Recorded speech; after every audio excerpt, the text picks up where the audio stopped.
Eammon Keanne, and I'll introduce, Miguel will introduce himself. Yes, thank you again to Napier College for affording Police Scotland a chance to speak to you in all things matters cyber. And we called our presentation Enterprise Killers. And we'll speak about that in regards to, as we move through our agenda, which is really a focus for organisations in developing your overarching cybersecurity strategy. And in doing a lot of presentations and engagement with businesses, I find that there's a real quest for knowledge in regards to trying to take what I call the geekdom into the boardroom. And hopefully, what we're trying to do here is, I've spent the last 5-6 years on the operational side of cyber investigations and managing the forensic function within Police Scotland. Miguel has done similarly on the defensive side. We work very closely together, and I would advocate that as best practice, and hopefully during the next 20 minutes between now and your lunch, we're going to explain that to you. And that's our slide. And I suppose the ambition for me, certainly, I stand before you as law enforcement, as a member of the Scottish cyber community. It's all about creating wealth, prosperity and jobs and keeping you fantastic students in Scotland working for the organisations that are sitting beside you. I want to make Scotland more cyber resilient. I want to make cyber resilient. I want to make the UK more cyber resilient for all the reasons that you see in your various feeds in regards to what types of attacks. Yes, Scotland can be, we are producing some fantastic talents in regards to many PhD students, many MSc students, in regards to the work they're doing in their dissertations and MScs. And what I really get excited about is when we see that graduating into a small company which grows bigger. And I'm working on about 10 to 12 individual projects with students from various universities in Scotland. These are some of the key questions I ask when I go out to businesses in regards to trying to improve that cyber resilience, in regards to are you vulnerable to these type of attacks? And Owen has already spoken about side channel attacks. You've been into various lectures this morning and various presentations this afternoon. You know all the current attacks that are out there, from cross-scripting, DDoS attack. But I say to the CTOs and CEOs in regards to what assurance activity have you done? Who can get access to your crown jewels within your organization? Most importantly for me, what is your posture on cybersecurity? Are you a company that incentivizes your staff to be good at cybersecurity? And we've seen some recent examples within organizations, I won't mention, but actually rewarding staff with holidays and other such thing in regards to promoting good cybersecurity and cyber hygiene within their organization. And I suppose I like that slide because it's just to stay ahead of the zombie. Because I think the threat landscape for me has changed a wee bit, not significantly, but certainly a lot more sophisticated than it was 2 to 3 years ago. Serious and organised crime are in this field. It's now far more lucrative, probably, than some of the Class A importation that we see. So we see a transition of organised crime within the UK into the area of cyber. And I'm going to show you some of the examples. And this is very basic for you guys in regards to, you know that it hasn't changed quite much. We've working closely with the NCSE, the National Cybersecurity Centre, previously GCHQ and CPNI, and our colleagues within the National NCA, the National Crime Agency, the National Cybercrime Unit. So we are linked in regards to what the threat is to the UK. And for me, it hasn't really changed much other than a huge rise in malware proliferation. Lots of social engineering, lots of business email compromise. And I just want to show you some examples of what's being reported to us in Police Scotland right now. And then hopefully, Miguel, who will come in regards to, we're now the second biggest police organisation in the UK, and Miguel will highlight his daily challenges in regards to what he has to do and how we work together to good effect. And you were all aware of WannaCry and the impact that WannaCry had in this country. And whether you believe that was the fact that they were running Windows XP, it wasn't patched, the fact that we've seen the actual vulnerability in WannaCry back in 2008 in Configure. I'm going to ask the students, they'll embarrass them here in regards to saying, what was that vulnerability in WannaCry? Come on, lads, don't let me down. Thank you very much. Holiday for 2 for the Caribbean and 10% extra marks in your MSc. A vulnerability that was seen in 2008, and now we see it back in 2017, and we're the security professionals. So I suppose this is the type of challenge that we had to send out investigation teams to 14 NHS trusts in Scotland to go and investigate that type of crime. And there's more of that in regards to why my clicker isn't working. But non-Pataya, what we've seen in 2 weeks alone in the Highlands of Scotland, through business email compromise, we've lost about 2 million to very good spear phishing, very good business email compromise. So that's the crime scene. That's the landscape that we're seeing in Scotland. And this one I like in regards to the fact that people say, oh, what's the difference between virtual and cybercrime? This is a Bitcoin trader where the criminals crashed his door, held a gun to his head for him to reveal the identity of his Bitcoin wallet. Real? Virtual? I love explaining this to the bosses.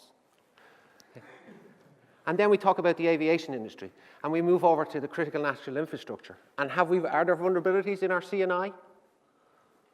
Wow. Adrian just spoke about certain countries producing certain silverware within certain PLCs and SCADA control systems. Let's use your imagination. This is one I picked up from a petrochemical company in Saudi Arabia. The attack, I won't say where from or suspected to be where from, but it actually took down 130,000 computers within that organization. So the consequences for us within government to protect you and to keep the infrastructure going are changing daily. And Stuxnet, although old, is a wonderful example of the fact that somebody can go in there and actually change and manipulate the centrifuge within a nuclear power plant. Never happened in Scotland, of course. No gang will ever rob 80 million from a Bangladeshi bank. It happened, and I've no doubt that there are organised crime gangs in various other jurisdictions looking at the vulnerabilities in certain systems in regards to how we send money across the world. The motive behind crime hasn't changed much in the last hundreds of years. And one of the principal motives will be greed and acquisitive crime. And this is one example, just one example in Glasgow, a crime gang based in Glasgow. But when we watched the proceeds of this investigation through our forensic accountancy, 113 million. So it's a lucrative trade. This family placed some of their family members within call centers, within financial institutions, selling high-grade accounts in a dark web environment. A mixture of social engineering, lots of profits, lots of cars, lots of lavish trips, and lots of 14 years in jail. And that's our job, in regard to identify the bad guy in regards to keeping that criminality down.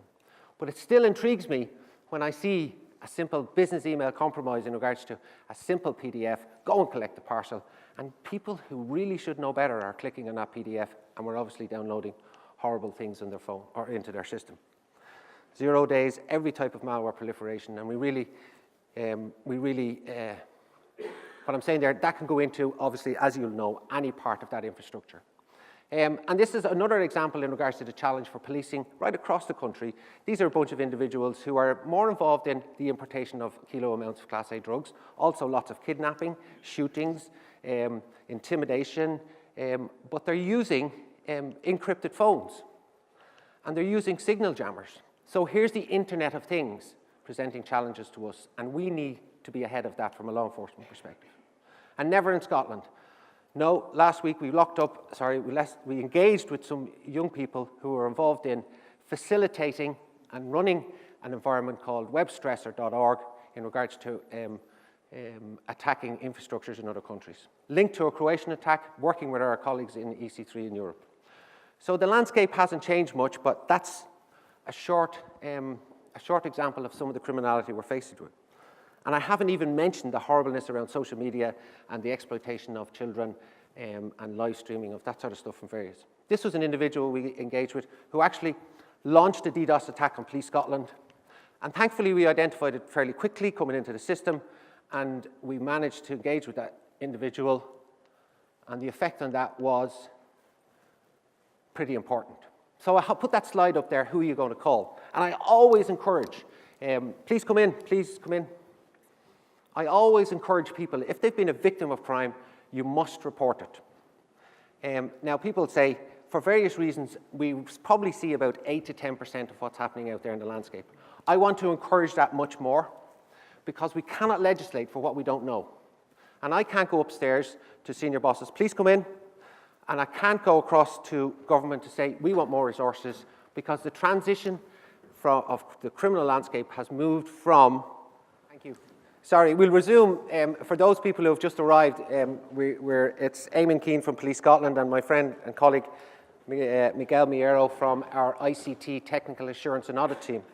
And we're just explaining in regards to what, in my opinion, investigating crime for the last, cybercrime for the last 6 years is a very good working relationship we have on a daily basis in regards to, I task the teams to go out and investigate cybercrime and our forensic delivery, while Miguel will look after all our endpoints in regards to all our platforms and our, well, 20,000 endpoints. We're now the second biggest force in the UK.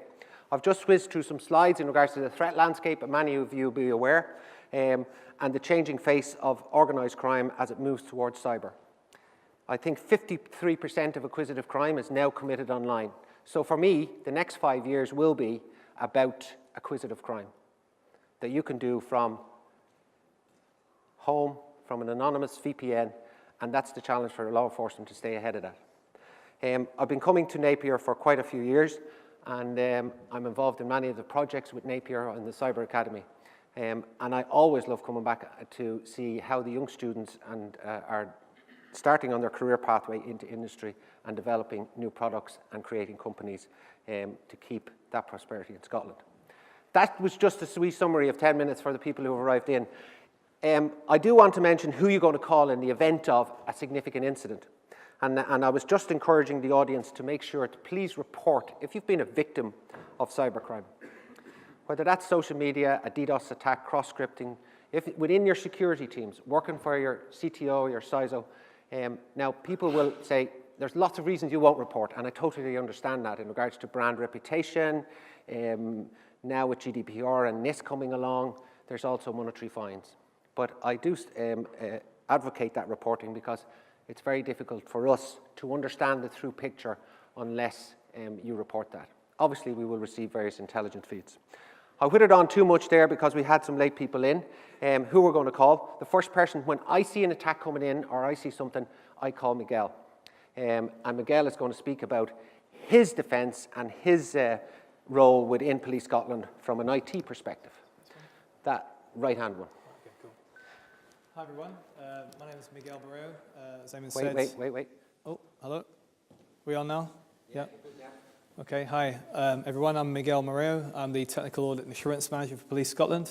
So I look after internal security and work very closely with Eammon and the cybercrime teams. A little bit about myself very quickly. I've been in IT for over 20 years in a variety of technical and governance roles. I've been with the police for the last 11 years now, and within a cyber security, information security role for the last sort of 6 years. So I've kind of gone from various technical roles to this. I'm really enjoying it, and I have to say so much so that Eammon and I are both students here at Napier, both on the master's course, the part-time course, which is excellent, on advanced security and digital forensics. Excellent course, and I have to say, I never thought I'd be in my 40s to still have a student card even, but there we are. And Eammon, are you still in that? No, you're not getting my age. Okay, that's fine. Okay. Okay, anyway, so Eammon's kind of discussed a lot of the kind of threats out there, some of the attacks and the kind of publicized attacks out there. So how does that impact and what do we look at from a Police Scotland perspective? So much like any other organisation, large organisation, there's that idea of kind of white noise, the attacks, the kind of high volume, low tariff type attacks that, good cyber hygiene, such as patch management, secure configuration, and the likes of anti-malware measures all kind of protect you for 80 to 90% of that. So over and above that, what do we concern ourselves with? Well, I guess from our perspective, we're not processing payment card information. We're not a financial institution with a ton of accounts with lots of money in them. I wish it were sometimes, but that's a different matter. So we don't have that. So what's our collateral? What's our value? It's around the information that we hold. And who's going to benefit from that? Well, Eammon mentioned it earlier, serious organized crime groups, and as you saw from the slides earlier, some of their capabilities are extensive. But that kind of threat is very stealthy. It's not a noisy threat. It's going to lurk in the background. They want to potentially disrupt operations. They want to get some intelligence. That's where that kind of threat is. But and then you couple that with insider threat as well, which we also have to combat, and any large organization has to as well. We have vetting and policies around that, and that kind of helps protect and mitigate that risk slightly. But the thing that really keeps me up at night in a cold sweat, I guess, is this idea of enterprise killers. So we've seen it in recent times, I guess, and I guess just the tip of the iceberg, if someone's asking me for my opinion, certainly. And I would say that the WannaCry incident last year was sort of an eye-opener for everyone. And before that, even the Ukrainian power grid attack of a few years back, this idea of actually causing real impact to people's lives from a cyber angle.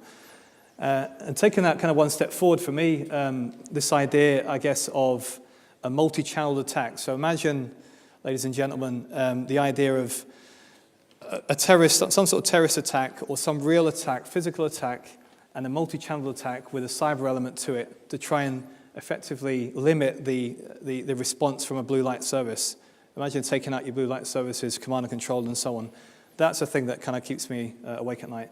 So what have we done, and how we arranged, I guess, to try and combat that, or just how we've managed our team? So we've got effectively a red team, blue team, a technical audit team, and a technical assurance team. So almost like attack and defense team, if you like. And I'll just quickly give you a very, very high-level overview of some of that and how we set up there. So starting off from the technical assurance side, so that's effectively the defense element. So we created a VSOC, actually went live last year, a virtual security operations center, and it's spread across a number of locations, which gives us a level of resiliency. Has its advantages and disadvantages, certainly, but it works out really well, and we work very closely with cybercrime and Eammon and the guys and gals in cybercrime. So we share intelligence very rapidly. The other point I would make there around the VSOC is certainly around so apart from the general kind of SOC stuff that you expect to see, your use cases, your triage and your escalation and everything else, we also triage intelligence as well. So we've got people always looking at the media reports out there the whole time, Twitter feeds from NCSC and so on and so forth, and we react to those very quickly. So it's not just about what affects us directly and impacted us, but actually what could affect us. And we provide that level of assurance to the senior management and the command team very quickly. It's sometimes within the hour of, okay, yeah, we're on it, we've seen that, don't worry, here's our mitigation. Or, you know what, we're not affected by that at all, and we can offer some assistance in other locations. That kind of ties very nicely in with the cyber incident response. We have a very robust incident response process, and the idea of kind of gold, silver, and bronze command. It's something that the police use very much in their critical incidents anyway, how they manage that. We've kind of effectively lifted that over to the kind of cyber side as well, because it works really well there in that command structure and communication. The other, sorry, I can't even read that actually. That's what it was, Seaman tools. So obviously as a smaller team, we have to look after our own tool sets. I knew I should have gone for white. I said white, Eammon. I said white on the slides. No, we're kidding. So Seaman tools, we obviously look after our own tool sets. We've got a fairly small team. We're also cryptographic custodians for our own infrastructure and the PKI side of things. We also conduct technical assessments, and that's very much where the team gets involved very early doors with a project and kind of effectively to design security in from the very start, engaging with project managers and so on. It's very, very important. And then finally is around the security assurance. So if you like, that's around, okay, finding gaps. Okay, what are we not doing? What do we need to do? Where's the business moving? And what do we need to do to kind of put enough controls in there to give us a level of assurance? And that could be things like, for example, the NCSC active cyber defense measures around anti-spoofing, around DMARC, SPF, DKIM, for example, and the protected DNS, all these kind of measures just to augment your kind of security controls. So that's kind of the blue team. The red team, effectively, okay, which one was I starting there? Technical risk management, yeah, sorry. Technical risk management. So That's about, okay, so CVSS scores, a lot of us will maybe be familiar with the common vulnerability scoring system. You know, you kind of 10 out of 10, your criticals, highs, and so on. And you have the level of kind of base score, temporal scores, and all these other different scoring mechanisms around that. But what does it actually mean? What does it actually mean to the business? And how does that translate? So for example, for our command and control system, the most important element of that security triad is the availability. It's dealing with a threat to life, you know, an assault in progress, a rape, or whatever it happens to be. We need to make sure that that's working properly. And the risk around that is important. So for example, a vulnerability around denial of service to that type of environment should be prioritized over other types of vulnerability, should I say. Technical audit framework, so we also do internal audits. So we run a series of internal audits, monthly audits, quarterly audits, etc., around patch compliance levels, hardware configurations, password cracking as well. We do a whole bunch of things around that, and we report on that with senior management, and they can track that whole flow. Vulnerability management kind of ties in with some of that as well, but vulnerability management is the idea of kind of that pane of glass view across your estate. What is your vulnerability landscape like? So when the next WannaCry happens, what's your exposure levels? And that kind of ties nicely in with the exposure reports I mentioned earlier.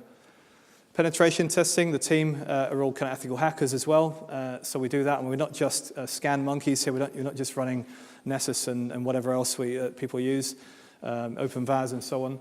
We're actually also doing the exploit testing as well.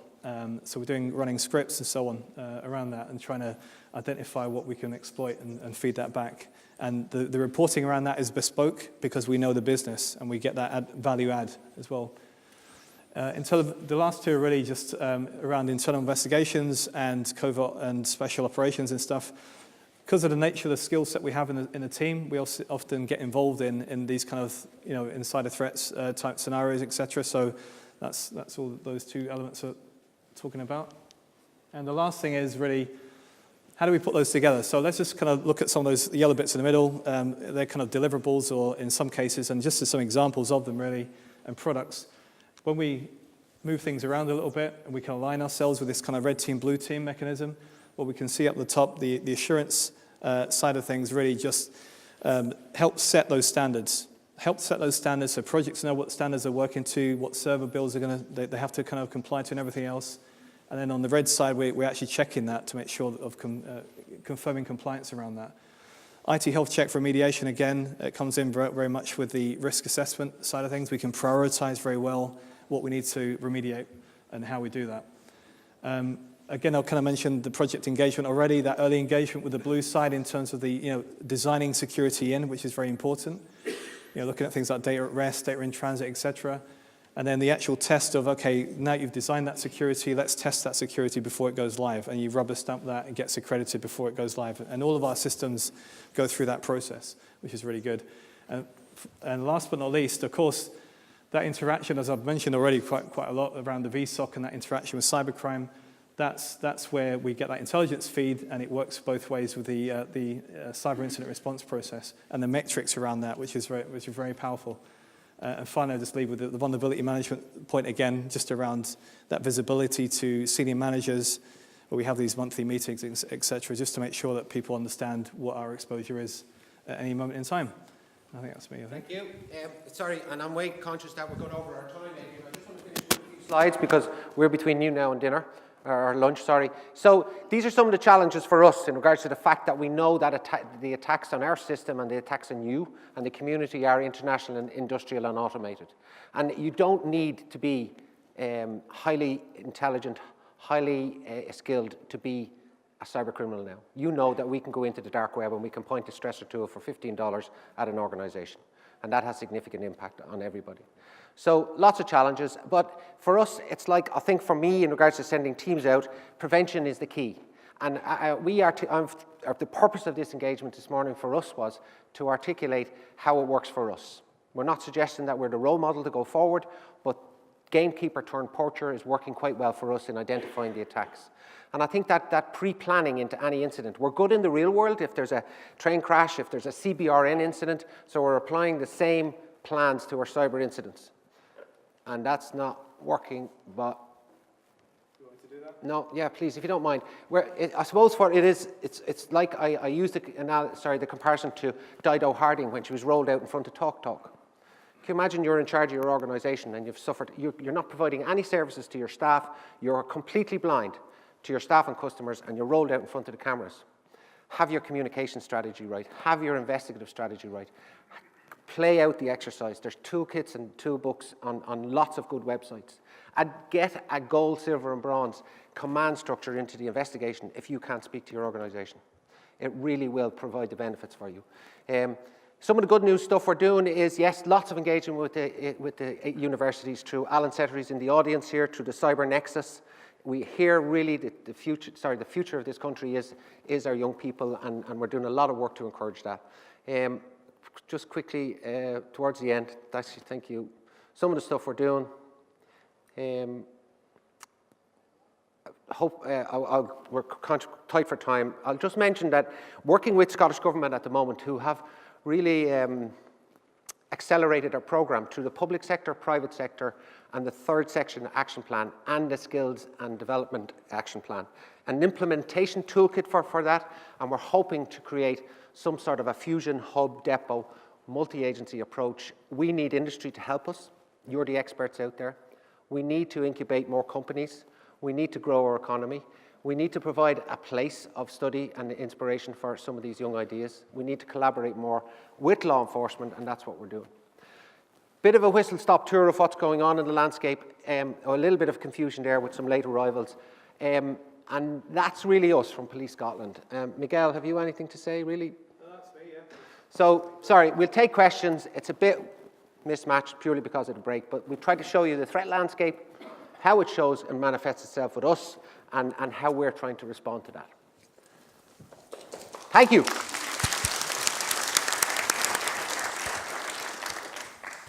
Hi. Hi. Oh, that was great talk. My question type thought is, crime is crime, right? So you mentioned cyber crime, but aren't we just talking crime? And this statement is cybercrime, and this, your bit on disclosure, people reporting this stuff. So brilliant. Thank you very much. Super question. That's not a plant. Absolutely one of the best questions. What is cybercrime? What is cyber-enabled crime? What is your digital footprint? If I start reporting all the digital crimes to Police Scotland, you will kill us, you will smother us. We haven't got the resources to cope with it. What would I ask you to report to us? If you're in a security team within an organisation, I want you to report that unusual, anomalous behaviour that you wouldn't regularly see in your SOCs or your SIMs. If you're a victim of significant fraud, I want you to report that to us. Of course, if there's around something that's extensive around social media that's impacting on your life, we're there to protect you in the real world. We have to move so in the virtual world. So to answer your question, I'm looking for the unusual, but we also need to know what's going on out there. So if who's been the victim of a cybercrime? Oh, come on, don't be shy. I'll pick on you. I will pick on you, Brian Barber. Sorry, gentlemen, can I ask you what it was? A website hack. Now, I'm going to predict that you didn't report that to the police. No. Did it affect your business? No, not much. Not really. Did your security team provenance the IP or anything associated with where it came from? It turned out it was a vulnerability. Vulnerability. In the underlying web software. Thank you for your honesty. I suppose trying to answer your question there, what we try and define as cybercrime, pure cybercrime, it will be that Computer Misuse Act. That's an infrastructure attacking an infrastructure. That's ransomware, DDoS, the extortion that's going on, malware proliferation, and we really want to know about that. An attempt is a crime. And I suppose you also don't forget that you're enriching the intelligence picture.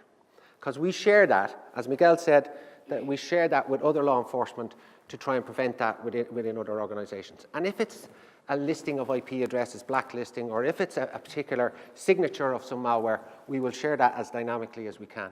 So the volume stuff, to a certain extent, yes, we need to know. The anomalous stuff, definitely, if you're in the security industry, and apply a proportionality to it. I do understand that when you walk into a police station, how can PC Plod investigate that? And if it's coming for somewhere, well, it's way over in Eastern Europe or the Ukraine, are we going to be sending officers over there? No. But a great question.